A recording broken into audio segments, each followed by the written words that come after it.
وہ یزید پری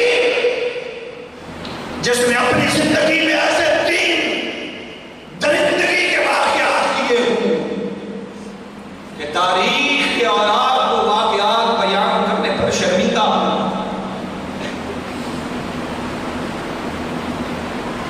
وہ یزید پری جس نے میرے نبی مسجد میں 3 دن تک گھوڑے اور خچر باندھ کے پیشاب کروایا. ریاض الجنہ میں گھوڑے باندھے رکھے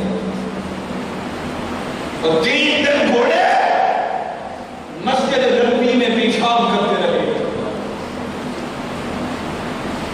3 دن تک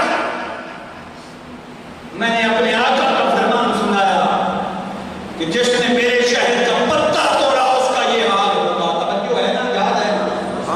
اور یزید نے 3 دن تک سارے مدینے کی مومن عورتوں کو اپنے لشکر کے لیے حلال کر دیا. تاریخ شرمندہ ہے یہ واقعات بیان کرنے سے کہ 3 دن تک لشکر کو کھلی اجازت دی کہ جیسے چاہو تیسرا جس نے کعبے کا خلاف جواب ڈالا، کعبے پر سنگ علی کی چھت پر آگ جلائی.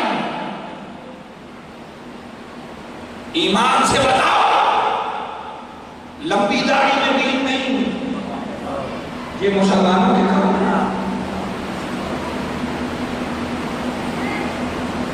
ایسا کہلانے والا بھی مومن کہلانے کا حقدار ہے.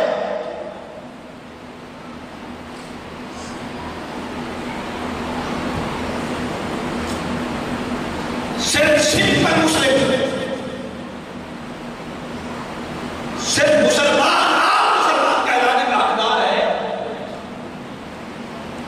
چلے جائے کہ پلید عزائم والے ملا یہ کہیں کہ وہ بھی صحابی زیادہ تھا، شہزادہ تھا، حسین بھی شہزادہ تھا.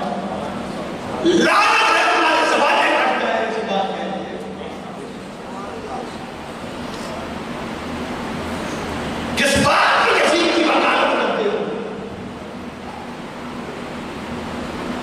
جنت کسی کے باپ کی ہے، کسی کے باپ کی جاگیر ہے.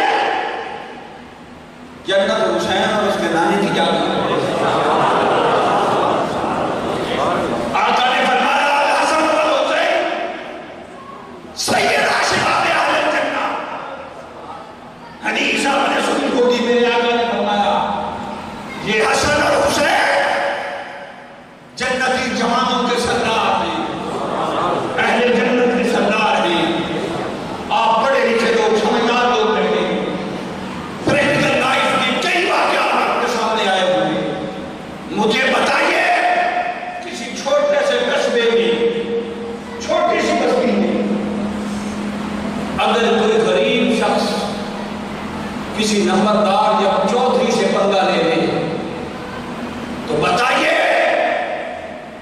وہ چودھری نمبردار جو ہے اس کا بستر گول کیے بغیر اسے وہاں رہنے دے گا؟ کوئی کسی نمبردار